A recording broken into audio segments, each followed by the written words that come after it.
Hello વિદ્યાર્થી મિત્રો, એજ્યુકટેકનો ચેનલમાં આપનું સ્વાગત છે. આજે આપણે શીખીશું ધોરણ 8 વિષય વિજ્ઞાનની તારીખ 10/10/2025ના રોજ લેવાનારી પરીક્ષાના મોડેલ પ્રશ્નપત્રનું સોલ્યુશન. વિદ્યાર્થી મિત્રો, અહીં આપેલું પ્રશ્નપત્ર માત્ર નમૂનારૂપ છે. તે પરીક્ષાની તૈયારી માટે બનાવવામાં આવ્યું છે. તેથી આ પ્રશ્નપત્ર પરીક્ષામાં પૂછાશે નહીં, માત્ર તેના આધારે તૈયારી કરી શકાય છે. તો ચાલો જોઈએ તારીખ 10/10/2025ના મોડલ પ્રશ્નપત્રનું સોલ્યુશન. અહીં આપેલું પ્રશ્નપત્ર 80 માર્કનું છે અને નવી બ્લુ પ્રિન્ટ મુજબ તૈયાર કરવામાં આવ્યું છે. સૌપ્રથમ પ્રશ્ન નંબર 1 મને ઓળખો. નીચેનામાંથી કયો રવિ પાક છે? તેના માટે 4 ઓપ્શન છે: મકાઈ, ચણા, મગફળી, કપાસ. સાચો જવાબ થશે બી, ચણા. 2, નીચેનામાંથી કયો ખરીફ પાક છે? 4 ઓપ્શન છે. સાચો જવાબ થશે સી, સોયાબીન ખરીફ પાક છે. તફાવત આપો એલપીજી અને સીએનજીનો. એલપીજીનું પૂરું નામ લિક્વિફાઈડ પેટ્રોલિયમ ગેસ છે. સીએનજીનું પૂરું નામ કમ્પ્રેસ્ડ નેચરલ ગેસ છે.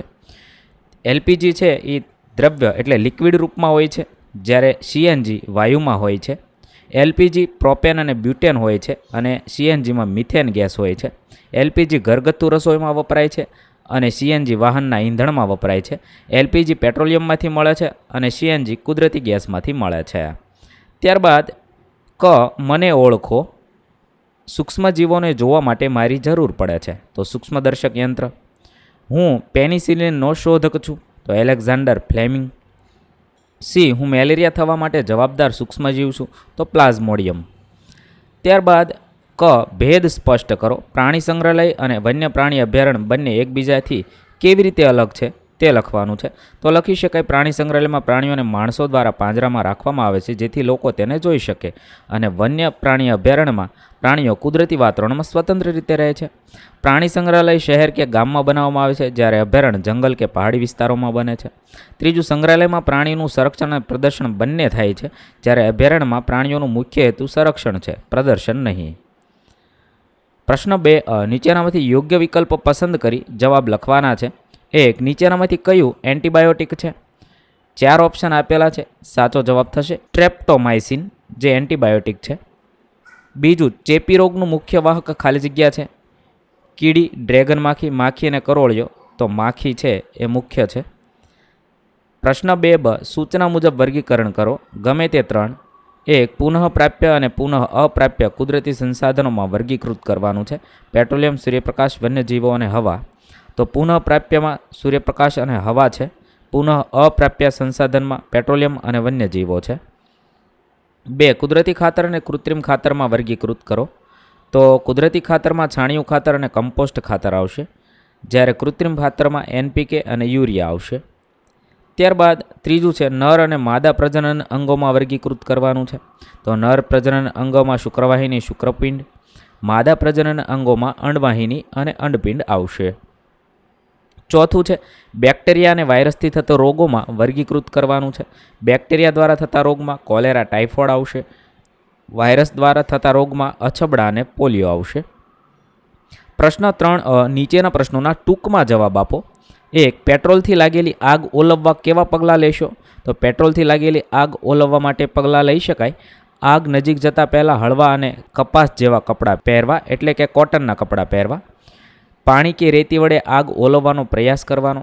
અગ્નિશામક દળ એટલે ફાયર બ્રિગેડને જાણ કરવી. અગ્નિશામક બોટલ વડે આગ કાબૂમાં લેવાના પ્રયાસ કરવા જોઈએ.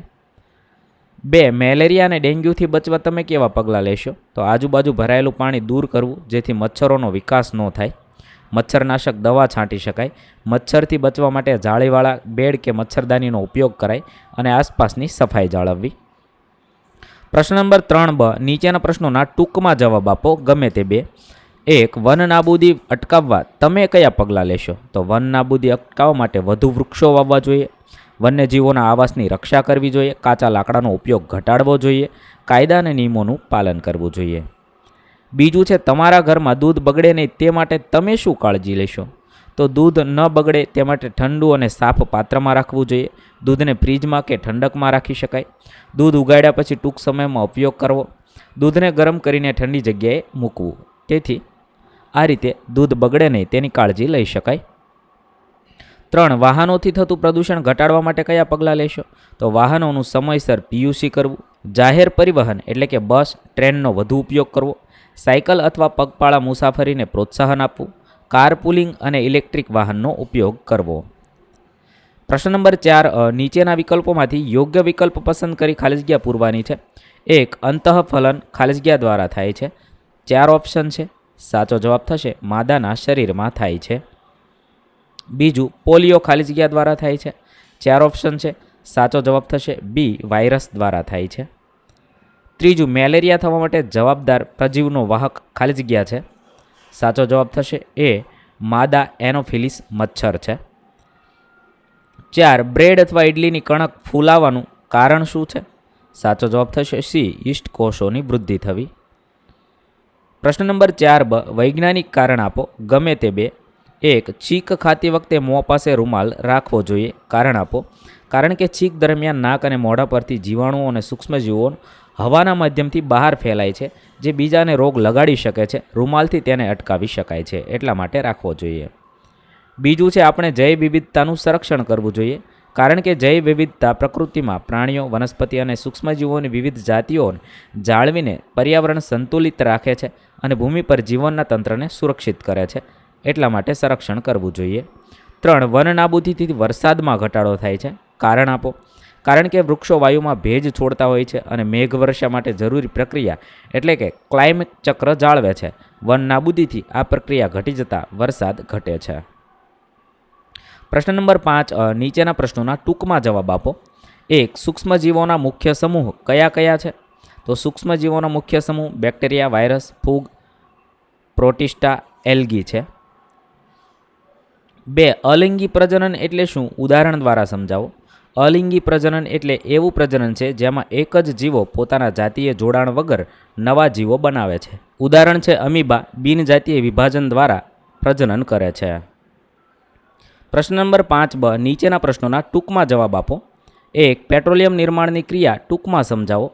પેટ્રોલિયમ ભૂતકાળમાં સમુદ્રની તળે જીવાણુ, છોડ અને જીવોના અવશેષો જમીન અને રેતીની પરત હેઠળ દબાઈ જવા પછી લાંબા સમય સુધી દબાણ અને તાપમાન હેઠળ જીવકોષો તૂટીને કાયમી તેલ અને ગેસમાં પરિવર્તિત થાય છે. આ રીતે પેટ્રોલિયમ બને છે. 2. નાશપ્રાય જાતિ એટલે શું? નાશપ્રાય જાતિના ઉદાહરણ આપો. એવી જાતિ જે પૂરતી માત્રામાં સંરક્ષણ ન મળવાથી ધીમે ધીમે નષ્ટ થાય છે અને ભવિષ્યમાં નાબૂદ થઈ શકે છે, તેને નાશપ્રાય જાતિ કહે છે. ઉદાહરણ છે બ્લુ વ્હેલ, જેને ગુજરાતીમાં ગુરુ ગાય કહે છે, આફ્રિકન હાથી, બેંગલ ટાઈગર અને ગીધ વગેરે. પ્રશ્ન નંબર 5. નીચેના પ્રશ્નોના જવાબ આપો. 1. ખેતરમાં સતત એકના એક પાક લેવામાં આવે તો કઈ અસર થશે? સમજાવો. તો ખેતરમાં સતત એક જ પાક લેવામાં આવે તો જમીનની ઉર્જા અને ખનિજ તત્વો એક જ પ્રકારના ખાતર દ્વારા ખતમ થઈ જાય છે. પરિણામે જમીનની ઉર્જા શક્તિ ઘટે છે અને પાકનું ઉત્પાદન ઓછું થાય છે. 2. અમીબામાં થતું પ્રજનન સમજાવો. અમીબા બિનજાતીય વિભાજન દ્વારા પ્રજનન કરે છે. આમાં અમીબા એક જ પ્રાણી પોતાના શરીરને 2 ભાગમાં વહેંચે છે અને દરેક ભાગ નવા અમીબા રૂપે જીવતા પ્રાણીમાં વિકસે છે. 3. સૂક્ષ્મજીવો આપણને કેવી રીતે ફાયદાકારક છે? સૂક્ષ્મજીવો ખાદ્ય પદાર્થો વિભાજિત કરીને જમીન માટે પોષક તત્વો તૈયાર કરે છે. કેટલીક બેક્ટેરિયાઓ દૂધ અને દહીં બનાવવામાં મદદ કરે છે. કેટલાક સૂક્ષ્મજીવો દવાઓ જેમ કે પેનિસિલિન માટે ઉપયોગી છે. કુદરતી ચક્ર અને પર્યાવરણ સંતુલનમાં પણ મદદ કરે છે. 4. મીણબત્તીની જ્યોતના ભાગોનું વર્ણન. પહેલો ભાગ છે અગ્નિમુખ. જ્યોતનો આ ભાગ વધુ ગરમ અને પ્રકાશવાળો હોય છે. બીજો મધ્ય ભાગ છે. મધ્યમાં થતા જ્યોતનો પ્રકાશ કાળાશ અને તાપમાન ઓછું હોય છે. જ્યોતની બાહ્ય પરત આ ભાગ પ્રકાશ વધારે આપે છે અને તાપમાન વધુ ધરાવે છે. 5. મનુષ્યમાં ભ્રૂણ નિર્માણ સમજાવો. મનુષ્યમાં ભ્રૂણ નિર્માણ પુરુષના શુક્રકોષમાં બનેલા શુક્રાણુ અને સ્ત્રીએ અંડાણમાંથી ઉત્પન્ન થયેલા અંડકણના મિલનથી થાય છે. આ મિલન પછી એક નવો જીવનો આરંભ થાય છે, જેને ભ્રૂણ કહે છે. ભ્રૂણ સ્ત્રીના ગર્ભમાં વિકાસ પામે છે અને પૂર્ણ માનવ શિશુ બને છે. પ્રશ્ન નંબર 6. નીચેની આકૃતિ દોરી નામ નિર્દેશન કરો. મનુષ્યમાં નર પ્રજનન અંગો. આ મુજબ તમે આકૃતિ દોરી શકો છો અને તેનું નામ નિર્દેશન કરી શકો છો. ત્યાર પછી મનુષ્યમાં માદા પ્રજનન અંગો. માદા પ્રજનન અંગોની આ મુજબ આકૃતિ દોરી તમે તેનું નામ નિર્દેશન કરશો. ત્યાર પછી માનવ શુક્રકોષ. શુક્રકોષનું આ મુજબ આકૃતિ દોરી નામ નિર્દેશન કરી શકો છો. પ્રશ્ન નંબર 7, ટૂંક જવાબી પ્રકારના પ્રશ્નોના ઉત્તર આપો. 1. પાક સંગ્રહ માટે કઈ કઈ બાબતોને ધ્યાનમાં રાખશો? તો પાકની સમયસર લણણી કરવી, શુદ્ધ અને સૂકવેલ જગ્યામાં સાચવવો, ભેજ અને જાળવવાની તાપમાન યોગ્ય રાખવું, કીડા અને રોગોથી બચાવવા માટે યોગ્ય ઉપાય કરવા. બીજું છે વનને બચાવવા કેવા પ્રયત્ન કરશો? તો વૃક્ષારોપણ કરી શકાય, વૃક્ષો કાપવા પર નિયંત્રણ કરી શકાય, જાગૃતિ કાર્યક્રમો ચલાવવાના, વન વિભાગ અને સ્થાનિક જનજાગૃતિ સાથે સહયોગ કરી શકાય. પ્રશ્ન નંબર 7બ, માગ્યા મુજબ જવાબ આપો. 1. પાક ઉગાડતા પહેલાં તમે ભૂમિને તૈયાર કરવા શું કાળજી લેશો?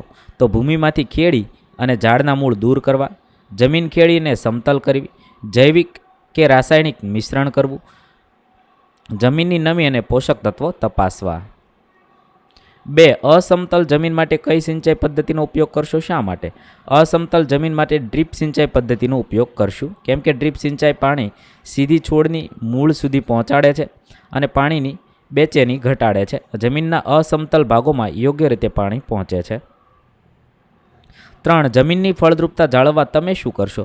ઋતુ પ્રમાણે ખાતર આપીશું, જૈવિક ખાતર અને કમ્પોસ્ટ ખાતરનો ઉપયોગ કરીશું, ભૂમિનો અતિ ઉપયોગ ટાળીશું અને ફરજિયાત વિરામ આપીશું, જરૂરિયાત મુજબ ખેડ કરવી. પ્રશ્ન નંબર 8, નીચેના પ્રશ્નોના ટૂંકમાં જવાબ આપો. પર્યાવરણના રક્ષણ માટે તમે કયા કયા પગલાં લેશો? તો પર્યાવરણના રક્ષણ માટે આપેલા પગલાં લઈ શકો છો. વધુ વૃક્ષારોપણ કરવું, અત્યારે રહેલા જંગલોને સુરક્ષિત રાખવા, પ્લાસ્ટિકનો ઓછો ઉપયોગ કરવો અને પ્લાસ્ટિકને ફરીથી ઉપયોગમાં લેવા માટે રિસાયકલ કરવું, પાણી અને વીજનો બચાવ કરવા માટે જરૂરી પગલાં લેવા, વાહનો અને ફેક્ટરીમાંથી થતા પ્રદૂષણને ઘટાડવા માટે કડક નિયમો બનાવવા, સહયોગ કરવો, પ્રકૃતિ અને પ્રાણી જીવનનું રક્ષણ કરવા માટે જાગૃતિ પ્રવૃત્તિઓમાં ભાગ લેવા. પ્રશ્ન નંબર 8બ, મુદ્દાસર જવાબ આપો. 1. મેંદાની કણકમાં ઈસ્ટની વૃદ્ધિ દર્શાવતી પ્રવૃત્તિ સમજાવો. મેંદાની કણકમાં ઈસ્ટની વૃદ્ધિ દર્શાવતી પ્રવૃત્તિ માટે સામગ્રી છે ઈસ્ટ, ખાંડ, ગરમ પાણી, ગ્લાસ બોટલ અથવા બેઝન અને ચમચી લેશું. પ્રક્રિયા છે, 1 ગ્લાસમાં ગરમ પાણી ભરશો, તેમાં 1 ચમચી ખાંડ ઉમેરી સારી રીતે ઘોળશો, ત્યારબાદ તેમાં ઈસ્ટ ઉમેરવી અને હળવે હળવે હલાવવું. ગ્લાસને 10-15 મિનિટ માટે મૂકી દેવાનો છે. ગ્લાસમાં બબલિંગ અને ફૂલો આવવાથી અવલોકન કરવાનું છે. ખાંડ અને ઈસ્ટ સાથે ગરમ પાણીના મિશ્રણમાં બબલ્સ અને ફૂલો બને છે. તારણ છે, બબલિંગ અને ફૂલોનું સર્જન દર્શાવે છે કે ઈસ્ટ ખાંડને કાર્બન ડાયોક્સાઇડ ગેસમાં ફેરવે છે, જે ઈસ્ટની વૃદ્ધિનું પ્રમાણ છે. વિદ્યાર્થી મિત્રો, પરીક્ષા માટે તમને સૌને બેસ્ટ ઓફ લક. નવા વિડીયો સાથે ફરીથી મળીશું, ત્યાં સુધી અલવિદા. થેન્ક યુ દોસ્તો. એજ્યુકટેકનો ચેનલ તરફથી વિડીયો નિહાળવા બદલ આપનો આભાર. આવા બીજા વિડીયોઝ નિહાળવા માટે અમારી યુટ્યુબ ચેનલ એજ્યુકટેકનો અત્યારે જ સબસ્ક્રાઇબ કરો. આભાર દોસ્તો.